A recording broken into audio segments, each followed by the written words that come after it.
This is the Cedar Creek Church Living It Out podcast, a midweek reminder where we discuss key takeaways and principles from the weekend message to help you live out the truth that you matter.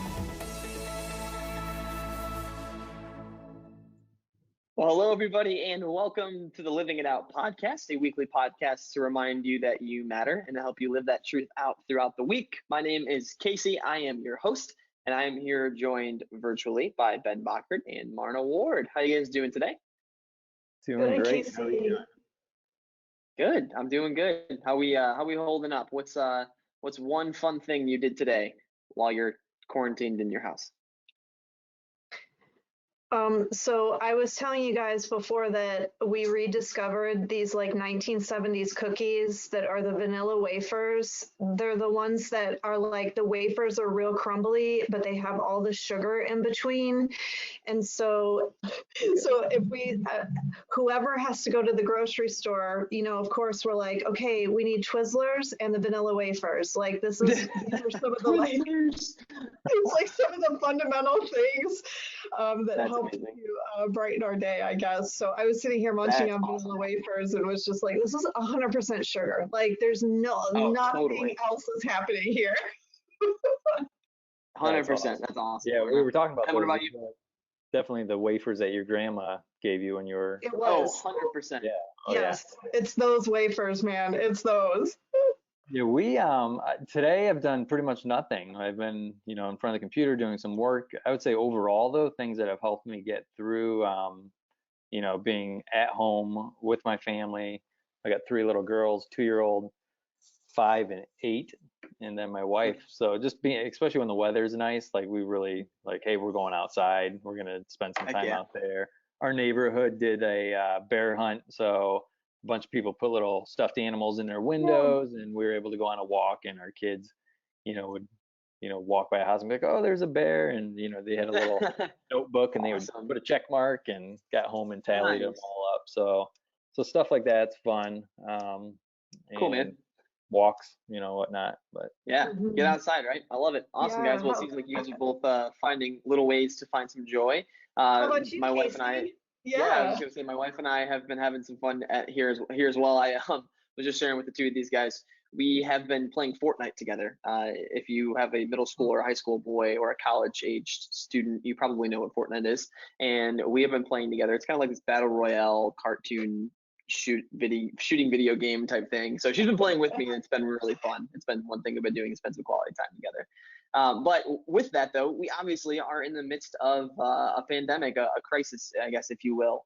If you've been following along with just the news and what's been happening in our world, things look a lot different than they did a month ago. And so we just want to acknowledge that. I think it's, again, I've said this before on different platforms too, as we've been talking as a staff, but it's probably inauthentic of us to not acknowledge it and just act like everything's fine. Because it's not, right? Like there are lots of things that are going wrong and going different and kind of not what we're used to right now, the unexpected. So we're in a series though called We Need a Miracle, which is pretty fitting for, I think, what we're experiencing right now, because I think some of us say the world needs a miracle right now. And Ben talked this weekend about how we're all kind of in this thing together. All of us collectively. Like I don't know if you guys have felt like this camaraderie. I feel like when I go to the grocery store now, it's like we're all going to stay a little farther apart from each other. We're going to give head nods, like we got this. We're like together, and I'm looking forward to obviously the day we get to come back together again too. But with all of that though, this weekend we jumped into a conversation, and Ben showed a pretty fun video as he talked a little bit about the nature and the current reality of our country, of this mom's prayer in this season. Because Marna, you said earlier we're not homeschooling, right? What are we doing instead? We're doing school at home, and so that is a very Yeah, 100%, right? Like for some of you parents out there, you're like, hey, one of the biggest struggles for me right now in the current reality is like I have to help teach my kids. And so we have to remind you, parents, you are not homeschooling, you are doing school from home, which we know is so tough. So her prayer, the kind of funny video Ben showed this weekend, the mom's prayer said, I am a child of God. What I am not is a homeschool teacher. I am your humble servant. What I am not is a math teacher. Send down your angels of the carry over, which is super fun. That was fun. Yeah, super fun there. I guess from you guys, has there been anything else that you guys have been experiencing, or that you've been learning, or that you've been maybe taking some time to reflect about as, yeah, I guess we were all experiencing this whole thing together?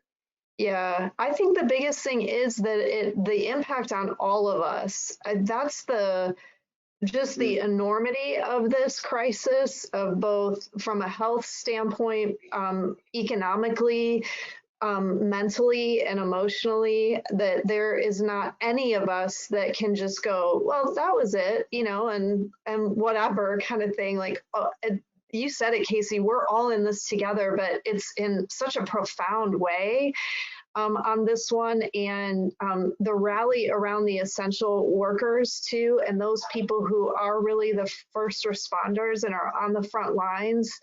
I mean, gosh, you think about how we support like military troops, during times of conflict or things like that. And this is just so different. And it's been so humbling to see people's heart for the job that they're in, the role that they play in this, and specifically for those who work in hospitals, who are in med clinics, who deal with recovery situations. When I look at Cherry Street Mission and some of the recent headlines, of what they're facing, just all of it is such a profound impact, and yet, boy, we are seeing some just incredible heroes in the midst of it. So those are some of the things I think I reflect on quite a bit each day. Yeah. that's cool.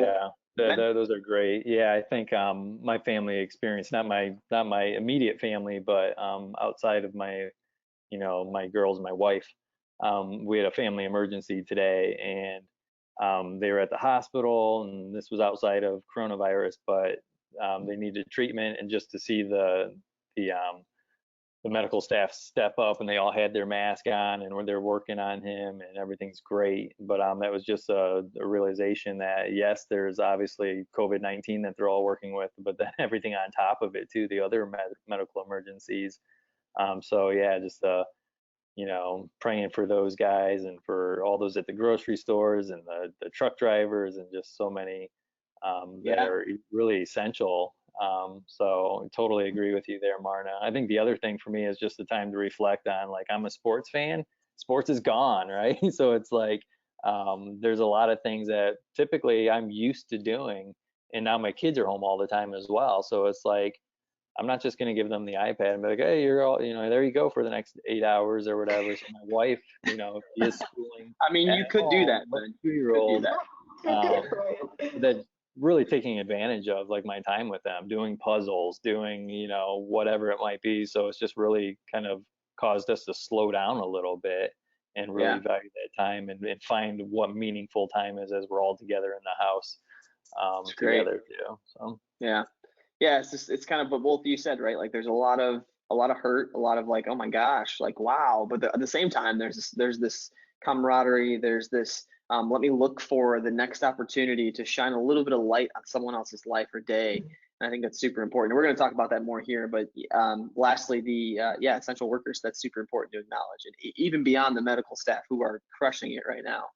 There are so many Mhm. people too who are working in grocery stores, just like you said, and delivering those food, making those things happen so we can all like semi-function normally. There are people that have to do those jobs. So it kind of reminds me of, if you remember, was it Rob Lowe show, Dirty Jobs? Like everybody right now working is like you're in kind of an essential dirty job, if you will, and Yeah. and super essential to keeping our country moving. So thank you, and shout out, salute to all of our friends out there who are Yeah. are still reporting into work. Super grateful for you guys. Awesome. Yes. Well, we do want to dive into some content from this weekend. If you haven't yet, we want to give a quick kind of nod, go back, watch this weekend's message. Ben did a great job of continuing this series, I Need a Miracle, as we talked about the miracle of sight. And so I'm sure many people have probably heard this story before. If you grew up in church, Jesus heals a blind man, right? Like that's the title of many stories, of many sermons, of many kids' messages. And Ben did a great job this weekend of helping us see pun intended, helping us see how this story can be viewed in a maybe a little bit of a different way, and a take we can learn from it. So I thought something that stood out for me this weekend was Ben said this: some people see a disaster and others see it differently. They see beyond the disaster, they see an opportunity. So for you two, would you say are you an optimist? Are you a pessimist? Where do you find yourself on that? And yeah, I guess let's open the conversation with that. Ben, I'm super interested in what you're going to say here. Yeah, I would say one of my spiritual gifts is faith. So I think with that comes optimism. I think a lot of times where people won't see an end, or they won't see things working together for the good, that faith that I have just kind of says, God's working, he's got this, it's going to be okay. So in a pandemic setting, that's not, usually what we're under. A lot of times it's things at work, it's things in the family, it's maybe financial things that I'm just like, okay, I know we're not where we need to be right now with this and in work or whatever, but God's gonna come through, it's gonna be fine. So carrying that into a pandemic like this has been interesting. But naturally, or not naturally, but supernaturally, with the spiritual gift of faith, I think that I do kind of tend to be more optimistic and moving forward with that, and not letting the fear kind of take hold. How about you, Marna? Yeah, I'm a pessimist. Oh, I mean, I really am. It's like, I'm not sure what else to say about that, but I think I definitely see the problems first, the disaster first, how are we going to fix this? And not that I don't get to opportunity, but that's definitely not my first instinct. I'm much more about again, just the cup is a bit half empty for me. And it's not that it impacts like my everyday necessarily. So like you said, when you look at this pandemic, I would say that there are lots of things that I do to make sure that I don't stay there. But that is sort of my first response, is like, oh my gosh. So I'm probably on the opposite end of Ben for sure. So we've got an optimist and a pessimist here with us today. This is great. I'd love for you at home, if you're listening, identify what you maybe naturally lean towards. If you're familiar with the Enneagram world, I'm a 7 on the Enneagram, and so I am the optimist. That's literally like one of the names for the 7 is the optimist. Partially it's because I'm ignoring all the pain and all the bad things and just looking at good things. But I do have this. I feel like I have a gift, and one of the a spiritual gift, if you will. Like God has kind of wired me in a way to help people see the good parts of things. But kind of what's been interesting though is in this kind of stress that we're all under, I've become a little pessimistic. I've taken on some of those negative traits of the pessimist, and struggled to see some of the fun, good things happening in my life. But with all of that, like optimism, pessimism, like when you see something happen, a disaster happen, do you see it as an opportunity? Do you see it as a disaster? Like, what a great question to think about. Like, how do you see that thing in front of you, whether it's the pandemic we're experiencing right now or the little things that are happening along the way? And so Ben introduced that conversation, and then we talked about the story in John 9, which you can go back and read, John 9, 1 through 3, where Jesus essentially heals this blind man. And they ask him a question, the rabbis, there's the group of religious leaders around him, and they want to know, like, why is the guy blind? Like, why is he blind in the first place? I don't know about you guys, but I feel like Jesus, just the way he answers that, it's kind of like, that's maybe not the right question, right? Like that's not the right question. We got a blind guy in front of us. So let's talk about that a little bit. Like, how does that reflect how we oftentimes see maybe the problem in front of us? Oh gosh, I think that is part of the, we want to know why. That's the first question that I think we most often find ourselves in, or we're gonna figure it out. Like if the answer is not really clear to us, then we're gonna search for it or come up to our own conclusions. Like I think so often that's that faith piece that Ben talked about. In a lot of ways, it's like, I don't know that that's the right or helpful question most of the time, in part because it puts us, Jesus himself just really points out, like you said, it's just not quite the right question to ask when it comes to what are you up to. And we can ask it. I think that's part of what is so important about our relationship with God is we can cry out to him. But it's the ability to really go, whether or not I know why. I think the answer is found really in those verses as to where we can start to lean, whether we start in that space or not. So that's really what that means for me in that. Yeah, I agree. I mean, I think just that we want to know, like, who's at fault? You know, who can I blame for this situation I'm in? And I thought, to Ben's point, like, whenever we're pointing the finger or blaming, like, we're missing the opportunity, right? Like, rather than being busy doing something, we're stuck in recycling the problem or recycling the mess that we're in. I think he pointed out, like, he's got 6 kids that are in his home. He's got, his 4 kids, but then he's got the other 2 are like, not me, or I don't remember exactly what the excuses were, what the blame was. But we always, I don't know. I don't know. But I mean, we don't want to say, hey, I'm the problem, or it doesn't matter whose problem it is. What is God trying to teach me through these circumstances, or what is he trying to show me that really is going to make me more dependent on him, or see his glory out of the circumstances I'm in? So yeah, totally wrong question of trying to find what the blame is, who to blame, but instead, what is God trying to teach me right now, or through this, or what's the opportunity that I can glorify him with? I think you're right. Even just listening to you talk, Ben, it was sort of that, like, it is the wrong question, and but I don't want it's okay to ask it. I think it's just we've got to be really careful about how far we take that. It's like these again are those sort of natural places where I'm like, man, we are going to ask these questions. We would have asked that same question if we were in this context and setting. And that's why I feel like these words become such good reminders for our heart to, like, turn back to where we actually need to be looking. And to your point, that we are gonna blame. It's gonna happen, but what do we do with it afterwards? So yeah. I love that. I think that's so true. Like, our first reaction is to ask why, just like the religious leaders did. And then we have Jesus' response, and he says that happened so that the power of God could be seen in him. And that's like mic drop right there, right? Like, what a line by Jesus to respond to them of, like, what did he do? Like, what did he do to deserve that? And I think that's so true of the picture of grace too. Like, what did you do to deserve that? Or even the punishment we're supposed to get. Like, you deserve that, right? Like, you did, therefore you should get. And yet Jesus says, no, I did this because I want the power of God to be seen through that person. Gosh, which I think is just so powerful. Yeah, just listening to you, Casey, I was like, what if we actually started asking ourselves, what's the power of God that I can see here, or that's possible here? And just some of that question is, I mean, can we turn it faster and faster in our hearts so that is really living from that place of just going, what's possible here? I mean, that's the terrible part of being the pessimist, right?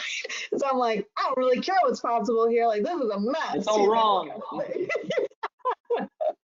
So that's a super, like, I'm super challenged by that question just in this conversation of, like, can I come into situations asking that more so than looking for why and who's responsible? But that is our initial response. That is our natural response, is to ask why, who's responsible, to maybe be a little bit pessimistic in those moments and in those times.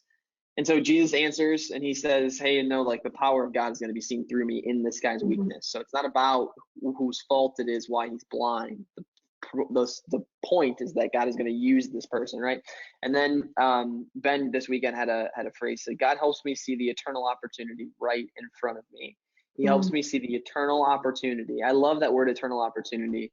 I don't know if it necessarily, like, yes, it means time, but I think it also means, like, bigger picture, right? Like, the bigger picture of the thing that's right in front of me. We talked a little bit, though, how, like, we start to ask why, and then we start to kind of blame, because we ask why because we want something else to blame, some outside force to blame the circumstance on.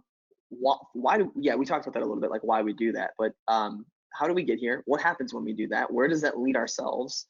And why is that challenging for us as followers of Jesus? I'd love to hear your guys' thoughts on that. Yeah. I think Yeah. too, I mean, this kind of leads to some of the other things that Ben talked about, is that if you start there and you keep going, then you are going to end up in some of, I think even the next point that he kind of talked about was that time frame. Like we end up there because I think this is when we forget about that God can work in all things, that anything's possible. So this is sort of like we take it all back and then we start asking those questions. We feel like we need to have the solutions. And then sometimes even the solutions we come up with, we like don't even really want to do. Or if we're not listening for him, that so much is happening in this space, because sometimes I think even if we get to the point that we're listening to him and it's like, I don't know that I want to do that quite right now. Like, so I just think all of this, that's what I loved about this talk, is that one thread kind of pulls on all the rest in some ways. So I think if you go to blame, or again, we all do, but I think if we stay there, then all the more that we're going to procrastinate on the things that we might just figure we can do later, or somebody else is going to handle it, or some of that kind of stuff. So how about you, Ben? Yeah, I think when you talked about that idea of later, like we just think we have this unlimited supply of time, or whatever it might be, like, oh, I know this is a mess in my life, but and maybe we even blame it on ourselves a little bit, but we'll say, I've got time to fix it, or I've got tomorrow to do this, or whatever. And I love the idea where Ben talked about, like, with napkins, like we just use napkins like it's an unlimited supply. Like we'll just grab a whole handful of them, bring them to the table, or especially if you're at a restaurant, right? You would just like grab a handful. But in this pandemic, like it's like, oh my goodness, it's not an unlimited supply. Like think of toilet paper, right? And Ben pointed that out. Like you're not wasting it like potentially you did before. So just that idea of when we realize that we don't necessarily always have later, then things probably gain the importance that they should already carry. I think Ben talked about that too, of just like, don't put it off till later, but when's the best time to do what God's asking you to do? Now's the time to do it. So if it's your relationship with your spouse, whether it's being a spiritual leader to your kids, whatever those things are, don't put it off till tomorrow. Like today's the day to begin. So yeah, don't blame other people, but then also don't just keep putting it off for the next day. Yeah, that's good. That's really good. I think what's tough about all of that, again, and just acknowledging that, is that's just not our first response in the midst of chaos, is to just blame everything around us and then say, oh, I'll get to it later when I find some time. And I think, Ben, what you said is exactly what Ben said. Like now is the time. So while you're listening, wherever you're at, I would encourage you to think through that. Like what's the thing that you got to do, that God's been calling you into, been calling you to see, even, because this miracle of sight.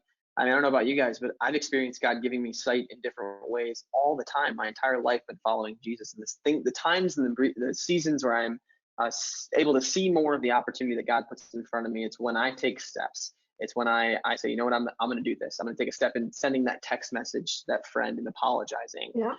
And right now, like I'm talking relationally, but right now relationally, a lot of those steps that a lot of us need to take are going to be a little different. And it might be a FaceTime call. It might be a phone call. It might be a text message to set up a phone call, right? Like there's different things we can be doing to think through those relational issues we have in our life, that we might be able to see an opportunity where God is working in a different way.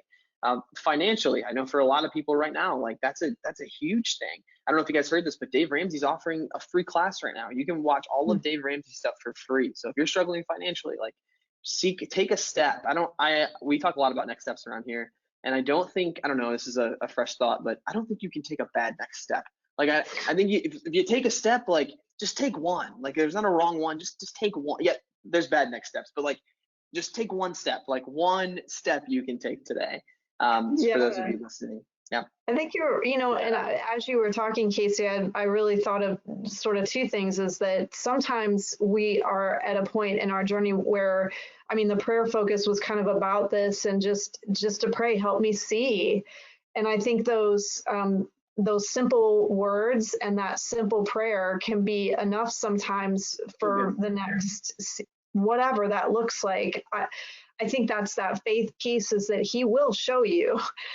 So if we can stay open to those places, I have definitely had those same experiences. Okay, Lord, help me see. So if you're not sure, you can trust him to show you. And to your point, like if it is something specific like that, I think hopefully we'll give you good options and good next steps around it. So the other thing I thought about is we have a financial peace group that's starting online on Wednesday. So there are places that you can lean, and that you don't have to do this alone. It's not helping me see all by myself and then I'm going to somehow figure it out. Like, I think so much of that happens in relationship and some of those pieces. So it was just fun to listen to you talk through that. Yeah. Ben, you got a thought too? Yeah, as you were talking about, there's not a bad next step, or, just keep moving, right? Just go. I think about the spiritual journey too, that we always talk about, know God, find freedom, discover purpose, and make a difference. And really, as we talk through these points today, you see that, throughout, just that idea of knowing God, and that he sees you, he cares for you, he steps into the mess. Finding freedom, stop blaming people. Don't just look at the mess in your own life, but realize that there's purpose in it as well. And then there's opportunities to make a difference. So I think, as we're able to identify, okay, this is what the journey is, there's always a step in knowing God, or finding freedom, discovering purpose, or making a difference. That'll help you identify what that next step is. So I thought that was kind of a great thing that you were saying there. And then Marna, you gave some great next steps as far as getting in groups, or don't do this alone, which is one of our primary strategies for finding freedom. When you find yourself stuck somewhere, get into a group, or get into a community with other people where you can kind of share the fears that you're going through. That was great. Yeah. That's good, guys. For those of you listening, go ahead, Marna. What were you gonna say? No, I was just gonna say, I think we talked a little bit about this last week too, is that that's part of the process, that we want to get to the result. And Ben dug into this a little bit more this weekend too. But I mean, all of us have been on this journey for a while, and there's no arrival point. We haven't reached this kind of like, okay, and now I'm completely free and I'm filled with purpose. But as I look back, I'm certainly in a different place than I was 2 years ago, than I was a year ago. And we cheer each other on in growing and taking those steps. And I think one of the things that gives me such hope around this season is that we are going to see God at work. And it might not be right in this moment, but I'm using that prayer every day. Just help me see, Lord, where I can give a word of encouragement, or pray for someone as I'm scrolling through Facebook. Facebook can be a tough place.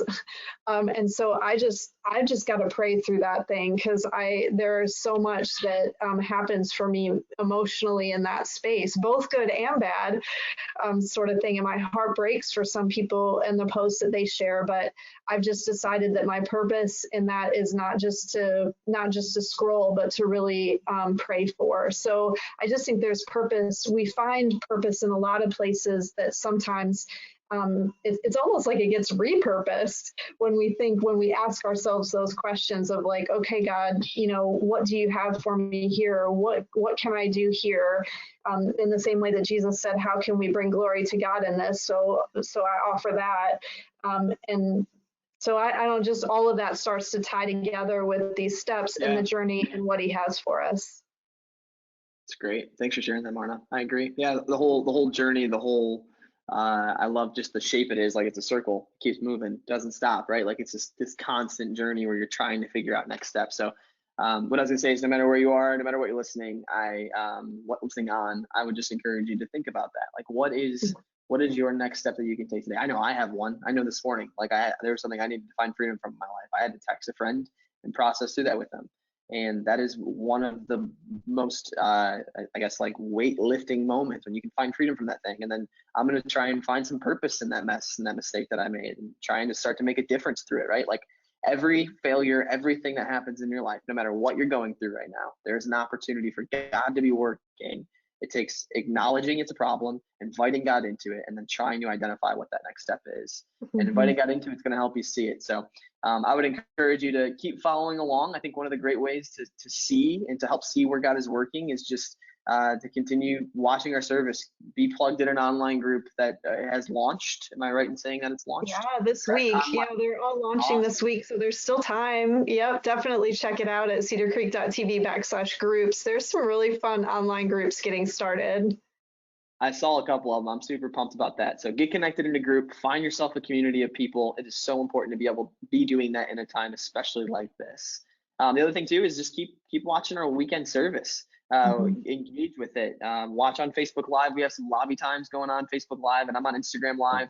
I know Josh has been kind of helping out with that too. We just want to engage with you, just hang out with you, get to see you a little bit, talk to you.